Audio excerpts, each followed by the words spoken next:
నిన్న నాకు birthday wishes చెప్పిన ప్రతి ఒక్కరికి మనస్ఫూర్తిగా ధన్యవాదాలు. నిజంగా మీరు పంపించిన విషెస్ ఆర్ పెట్టిన మెసేజెస్ చూస్తుంటే ఒక్కటే అనిపించింది. ధన్యుణ్ణి. అందుకే ప్రతి ఒక్కరికి మనస్ఫూర్తిగా ధన్యవాదాలు. ఇకపోతే ఇప్పుడే పవన్ కళ్యాణ్ గారి ప్రమాణ స్వీకారం చూశాను.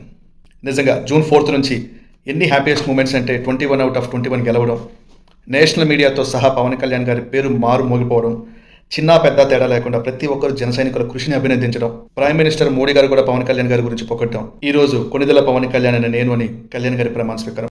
ఓకే, మనం అనుకున్నది జరగకపోయినా ఆయన అనుకున్నది జరిగాడు. ఒక్కటేనండి, ఆయన తగ్గాడు కానీ తప్పు అయితే చేయలేదు కదా. So we should be proud for it.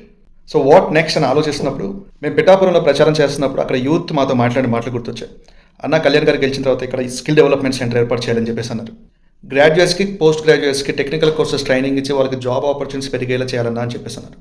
So నా పుట్టినరోజు సందర్భంగా అలాగే అన్నయ్య ప్రమాణ స్వీకారం చేసిన సందర్భంగా you all might know I'm a semi qualified chartered accountant with 15 years of experience in finance and accounts domain. So నా వంతుగా పిఠాపురంలో అకౌంటింగ్ అండ్ ఫైనాన్షియల్ రిపోర్టింగ్కి సంబంధించినవి కానీ అకౌంటింగ్ సిస్టమ్ సంబంధించిన కోర్సెస్ కానీ ట్రైనింగ్ ఇస్తాను. అలాగే మరికొందరితో కొలాబరేట్ అయ్యి ఇంకొన్ని కోర్సులు కూడా ట్రైనింగ్ ఇచ్చే విధంగా నేను ప్రయత్నిస్తానని మాటిస్తున్నాను.